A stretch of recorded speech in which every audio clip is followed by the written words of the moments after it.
Salut à tous, alors c'est Frédéric Delavie. Alors ce soir je vais faire une petite vidéo improvisée parce que j'avais une discussion avec un ami hier de morphologie et puis j'ai parlé de Néandertal. Alors cette vidéo je la fais parce qu'il y a eu un article qui est passé là, alors je vois que c'est sur le Figaro je crois, je ne sais plus, je regarde ça, sur le Parisien, mais je crois qu'il est passé aussi sur le Figaro.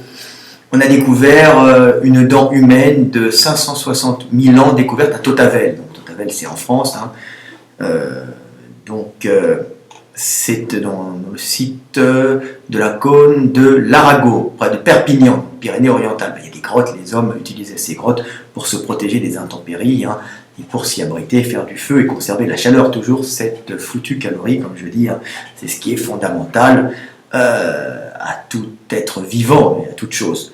Donc voilà, donc on a découvert une dent qui datait de 560 000 ans, hein, donc on l'a datée, hein, et donc cette dent avait 100 000 ans de plus que son illustre prédécesseur, comme ils disent, hein, dans cette grotte. Donc ça fait remonter les origines de l'homme en Europe. Alors, il y a des restes encore plus anciens un peu partout, hein, mais on descend de plus en plus, on s'aperçoit que l'Europe était peuplée.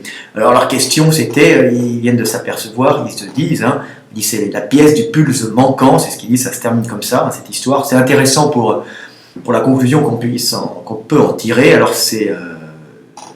la conclusion c'était, c'est une pièce du pulse manquant qui nous manquait pour contribuer à répondre à la question cruciale: est-ce que l'homme de Néandertal à 120 000 ans provient d'une lignée unique? Ajoute la paléontologue qui travaille au centre de recherche de Tautavel et qui est également maître de conférence au Muséum de Paris. Alors cette paléontologue, est-ce qu'il y a son nom?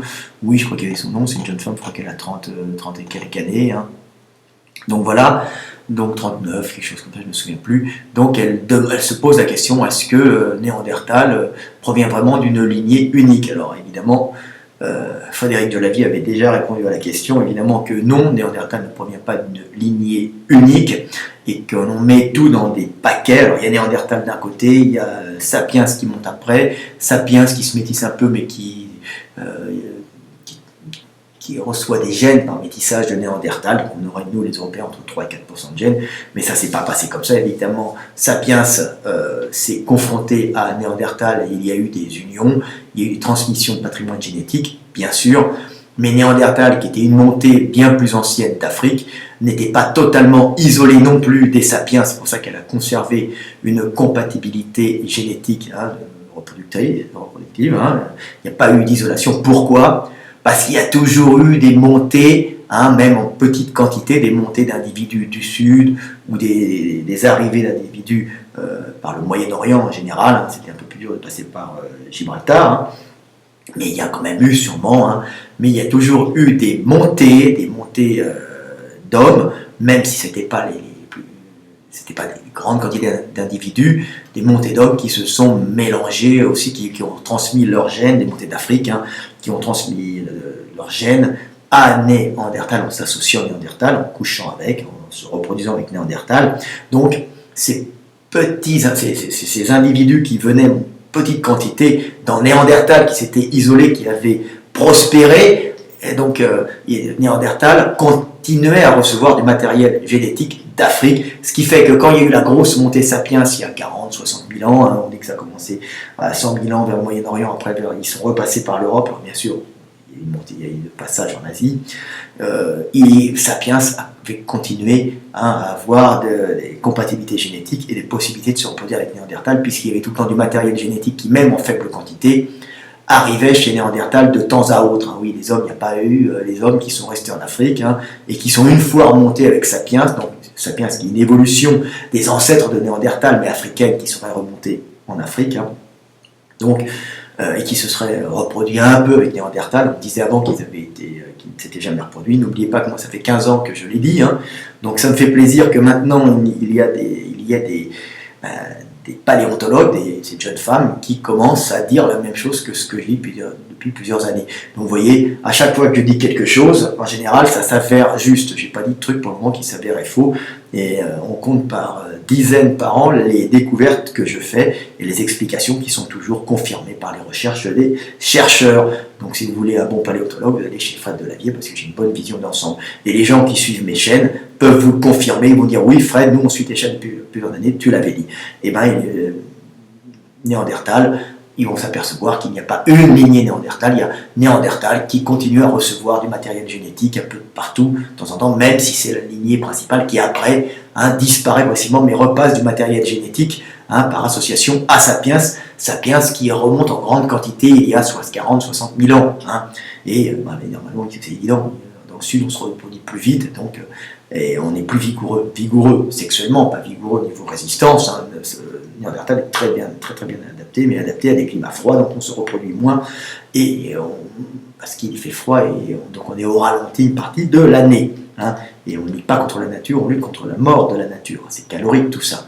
Donc voilà, donc j'ai encore raison, il commence à s'en apercevoir, je suis bien content, encore une fois, qu'on parle d'être tout le temps en avance, ça me fait plaisir, et puis mes vidéos font preuve, et c'est pour ça que je fais mes vidéos. Alors, une autre vidéo, je vais faire cette vidéo de morphologie pour expliquer aussi quelque chose que les chercheurs vont bientôt vous mettre devant vous, regardez, on va expliquer ça sur Néandertal. Alors c'est valable aussi pour les sportifs, vous allez comprendre.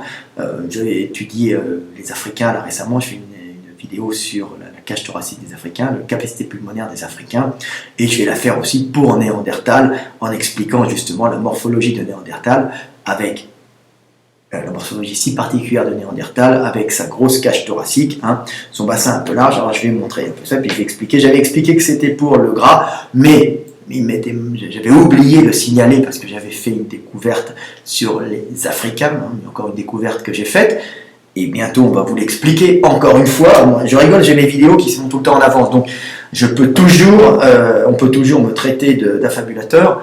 Allez voir les vidéos, boum, c'est marqué dessus et c'est indiqué. Je suis un prophète à ce niveau-là. Voilà, ou un oracle si vous voulez. Voilà, alors je vais vous montrer. Voilà, nous avons, alors comme d'habitude, je vous montre Néandertal. Nous avons Néandertal ici. Alors c'est une femme, celle-là, parce qu'elle a le bassin un peu plus évasé ici, vous voyez. Nous avons Néandertal et nous avons Sapiens. Alors elles ne sont pas exactement à la hauteur parce que pour des effets artistiques ou des effets de mise en page, ils ont mis la femme à la même taille que l'homme, alors qu'en réalité elle est un peu plus petite, mais disons que les mecs Sapiens avaient la taille d'un Européen peut-être un peu plus petit, parce que d'un Européen classique comme celui-là. Donc ça c'est une femme, c'est un peu grossi, mais on voit bien la morphologie avec cette cage thoracique si particulière, très évasée vers le bas, très large comparativement à l'homo sapiens, ça c'est un Néandertal, et puis ça c'est large. En vérité ce sont tout ça des adaptations climatiques, et il n'y a rien d'extraordinaire là-dedans. Je vais tout vous expliquer pourquoi il y a cette morphologie. C'est une morphologie qui est adaptée à l'hiver. Alors cette morphologie on l'a perdue progressivement parce qu'avec les frigos et avec le néolithique on n'avait plus besoin de stocker de l'énergie dans le ventre. Bon, alors je vais vous expliquer un peu ça. Cette morphologie si particulière des Néandertals, de cette cage thoracique particulière, c'est tout simplement une adaptation au climat froid, au climat glaciaire. Ce sont des montées d'Afrique qui pendant plusieurs dizaines de milliers d'années, voire centaines de milliers d'années, on voit 550 000 ans, donc on s'aperçoit qu'il y a des adaptations qui sont très vieille au climat européen. Donc, pour s'adapter au climat européen, il faut passer l'hiver. Et comme avant, on n'avait pas de frigo, on n'était pas au néolithique. Le néolithique, ça veut dire qu'on a commencé à élever les animaux et puis à élever les animaux et en même temps à faire de l'agriculture et de la culture. Donc, on plantait, on stockait les graines, et on pouvait avoir des réserves pour l'hiver, ce qui a permis aux hommes, au lieu de porter les réserves sur eux, ils les stockaient dans des jarres. En général, c'est souvent lié, c'est consécutif aux technologies de conservation, qui sont des technologies de conservation de la terre, en général terre cuite ou terre de l'argile en forme de vase. Donc ça permet de conserver de la calorie, toujours cette calorie, et cette calorie conservée vous permet justement d'être pas obligé de la conserver sur vous comment, en gras. Donc les Néandertals qui eux n'étaient pas des gens qui faisaient c'était des chasseurs-cueilleurs, ce n'étaient pas des agriculteurs ni des cultivateurs, donc ils ne stockaient pas de la calorie sur 4 pattes ou de la calorie stockée en graines ou en farine, tout ce que vous voulez, ils stockaient toutes leurs calories sur eux, donc c'est-à-dire en gras qui pouvait ensuite être utilisé comme combustible pour marcher, se déplacer, chasser et se chauffer. Car oui, le gras que nous avons sur nous sert de chauffage pour thermoréguler, se maintenir à 37 degrés et demi, animaux tropicaux que nous sommes, pour ne pas mourir l'hiver. Donc l'homme s'est adapté à l'époque du paléolithique. Il était gras, l'homme n'était pas du tout sec et musculaire comme on peut, il était très musculaire, mais il était gras, un peu comme un grizzly, et il avait une nourriture basée sur le chasseur-cueilleur, essentiellement basée sur la protéine, mais pas tant que ça. La protéine, c'est pas ce qui est essentiel, n'oubliez pas, quand vous passez l'hiver, ce qui est essentiel, c'est de bouffer du gras et de stocker du gras animal. Donc les animaux qui vivent au nord, en général, accumulent beaucoup de gras, comme les ours, même comme les rennes, tous ces animaux, du gras souvent viscéral autour des viscères, près du centre de gravité, transporté plus facilement, et puis un peu autour de la peau, dans la peau pour se chauffer vers un panicule adipeux. Alors on voit que chez Néandertal, regardez bien, il a une grosse cage thoracique, ici, là, voilà. Pourquoi? Et vous voyez, parce qu'en réalité, il a un gros ventre. Alors il a un gros ventre qui n'est pas rempli d'un grand intestin, il a un intestin de taille quasiment normale, par la même chose qu'un intestin d'homme, il doit avoir un bon estomac pour bien digérer la viande, ça doit être un bon mec, mais tous ces viscères sont entourés de gras qui lui permet de survivre l'hiver, et il dégraisse au printemps et en fin d'hiver, il utilise ses dernières ressources parce qu'il n'y a pas beaucoup de nourriture l'hiver, en fin d'hiver surtout, et au début du printemps, c'est là où ça devient catastrophique pour les hommes de cette époque. Donc c'est ceux qui avaient plus de gras qui survivaient. Donc nos néandertaliens de l'époque, comme nos Cro-Magnons, devaient avoir un gros bide bien gonflé comme ça, rempli de gras, pour passer l'hiver en faisant une réserve de gras à l'intérieur. Puis les femmes devaient peut-être avoir un peu moins, mais qu'elles en aient, et elles devaient avoir du gras comme sur les Vénus qu'on peut voir dans les muséums. Elles devaient avoir du gras sur les fesses un peu partout, pour pouvoir nourrir bébé l'hiver. On avait affaire à un peuple de gens relativement gras, et puis les obèses que nous avons actuellement sont souvent blancs. Ils ne sont pas tous blancs, il y a aussi des noirs, mais ce sont souvent des gens qui ont justement cette capacité d'accumuler de la calorie qui a sauvé l'humanité du Nord à un certain moment, mais qui maintenant, comme nous vivons une pléthore de calories, des supermarchés partout, les calories sont et souvent des nourritures de mauvaise qualité aussi, et ces gens-là qui mangent se mettent à stocker énormément, et comme ils ne bougent pas, ils sont dans le tertiaire, ils n'ont pas forcément une activité intense, ils ont des maladies cardiovasculaires, des maladies dues justement à cet excès de gras. Donc voilà, nos amis néandertaliens avaient un gros ventre, on les représente un peu secs des fois, musculaires. Non, il faut les représenter un peu musculaires, oui, mais avec un gros bide, ça c'est plus important de représenter un gros bide, et il devait avoir sûrement un peu de gras partout. Alors un autre phénomène, c'est pourquoi Néandertal avait une cage thoracique un peu large, avec visiblement un gros volume pulmonaire, donc on dit il était costaud, il était vigoureux, c'est pour chasser, c'était quelqu'un de très vigoureux. N'oubliez pas que quand il fait froid, en général dans les pays européens, on ne va pas s'amuser à courir dehors après le gibier, ça dépense trop de calories, on chasse des petits animaux, ou on en chasse des gros avant, mais on va chasser des gros animaux effectivement, mais on ne va pas s'amuser à courir pendant des heures. Ce n'est pas le but d'être hyper résistant, le but est d'être efficace et de pas d'en faire le moins possible pour pouvoir chasser, surtout quand il fait froid. Donc, qu'est-ce qui se passe? Le Néandertal, il devait aller chasser, après il se mettait à l'abri, rien glander près du feu, ils étaient les uns contre les autres, et puis après il retournait chasser, et puis il ne devait pas s'amuser à s'activer toute la journée, ou juste pour aller chercher les bois, vu qu'il faut économiser les calories qu'il n'y a pas à l'époque du paléolithique, et même à l'époque de Néandertal, c'est très longtemps, les montées humaines sont très vieilles, donc il devait rester près du feu et ne bouger que quand il y avait des choses fondamentales à faire l'hiver, donc chasser, chercher du bois pour se chauffer. Donc, qu'est-ce qui se passe? Il était couvert de gras et ça lui servait de manteau comme les phoques. Les Africains sont tous secs, si vous remarquez bien, à l'époque des hommes préhistoriques d'Afrique, même du paléolithique, ne devaient pas être très gras. Donc, qu'est-ce qui se passe? Les Néandertaliens avaient de gros poumons. Ils avaient de gros poumons pour quelle raison? Il fallait thermoréguler, donc les Néandertaliens avaient un chauffage central très efficace sur eux, un chauffage bio, un chauffage qui leur servait de conserver leur température à 37 degrés, c'était leur volume musculaire dans les mollets, et justement le fait de, quand ils se déplaçaient, de consommer plus d'énergie. Quand ils étaient dehors, justement, ils étaient moins économes qu'un Africain qui est tout en tendon, qui a des grandes jambes, avec des grands tendons, il est tout en restitution d'énergie.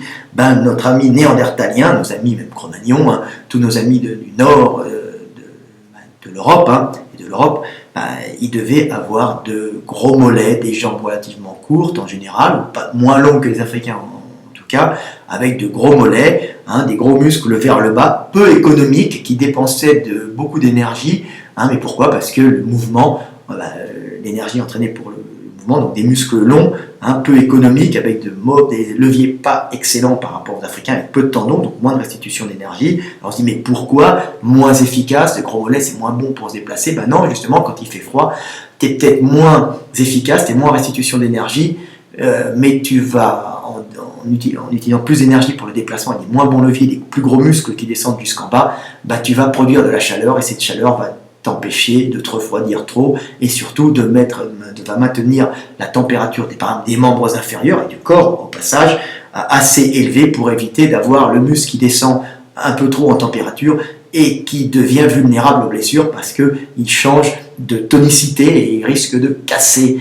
Donc on avait un chauffage central en bas, les Néandertaliens devaient avoir de gros mollets, des cuisses relativement musclées vers le bas, tout ça pour faire un système de thermorégulation, un système de chauffage central, et qui consommait beaucoup d'énergie pour se chauffer, donc moins économique que l'Africain, moins en restitution d'énergie en tendons que l'Africain de l'époque. Maintenant les Africains ont encore conservé cette morphologie, ce qui fait des très bons sprinters qui ne s'embarrassent pas de poids dans le bas de la jambe, donc en plus ils ont des grandes jambes, donc c'est très très valable, mais c'est pas valable pour le froid. Donc les Néandertaliens devaient avoir cette morphologie si particulière qui lui permettait de chauffer le bas de la jambe, de chauffer tout son corps. Et pour chauffer, il lui faut quoi? Il lui faut des calories, donc du gras qui va par un système de transformation, de métabolisation, transformer le gras en sucre, donc en carbone, par un système organique. Je ne peux pas l'expliquer exactement, je ne suis pas biologiste, mais c'est ce qui se passe exactement. Donc ça sera le combustible de l'organisme pour le chauffer et pour le déplacer. Ça sera le chauffage et le combustible du déplacement aussi. Mais pour ce combustible, il faut un comburant. Alors, je dis combustible, mais moi je ne connais pas les termes exacts. Il faut un comburant. Les comburants, c'est tout le temps l'oxygène. Alors, plus on se chauffe, plus on se déplace, on dépense de l'énergie dans le déplacement et dans le chauffage du corps, plus on est obligé de respirer de l'oxygène. Donc, on compense justement par de gros poumons. Et c'est pour ça que les Africains, en général, eux, n'ont pas des gros poumons. Les Européens ont des poumons plus grands, donc une capacité pulmonaire plus importante chez les Européens que chez les Africains. Pourquoi? Parce que les Africains n'ont pas à thermoréguler. Donc ils thermorégulent, mais ils n'ont pas à se chauffer, ce qui demande de grands poumons pour pouvoir utiliser l'oxygène comme combustible. Donc l'Africain utilise l'oxygène comme combustible pour la locomotion, mais pas pour le chauffage. L'Africain, en général, il est plus dans un système d'évacuation par homéostasie de la chaleur. Donc c'est un système qui est passif en général. Donc voilà pourquoi il y a une grande différence de morphologie entre les hommes du Nord et même entre Néandertal et nous, les Européens du Nord. Nous avons hérité de ça. Il n'y a qu'à voir en Europe centrale, il n'y a qu'à voir même en Allemagne. Bien qu'en Allemagne, ils étaient poussés grâce au lait, on s'aperçoit encore que les mecs ont des gros mollets. On n'a pas des mollets d'Africains. Et quand vous regardez un Maasai, un Dinka, n'importe quelle ethnie africaine en général, ils ont peu de mollets, ils sont très longilignes. Tout ça parce qu'ils n'ont pas à avoir de grosses... ils n'ont pas à thermoréguler, ils n'ont pas à produire de la chaleur. Donc voilà ce que je voulais expliquer sur nos amis néandertaliens. Je vais terminer un peu, alors ils étaient aussi plus courts parce qu'ils se rapprochaient plus de la forme de la boule pour éviter les déperditions de chaleur. Donc c'est une théorie classique. En Afrique, on est plus longiligne, un maximum de peau pour un minimum de surface intérieure, alors que un maximum de peau pour un minimum de surface intérieure pour pouvoir évacuer l'excès de chaleur. Ça, c'est l'Afrique, donc ça fait des mecs avec des grandes jambes.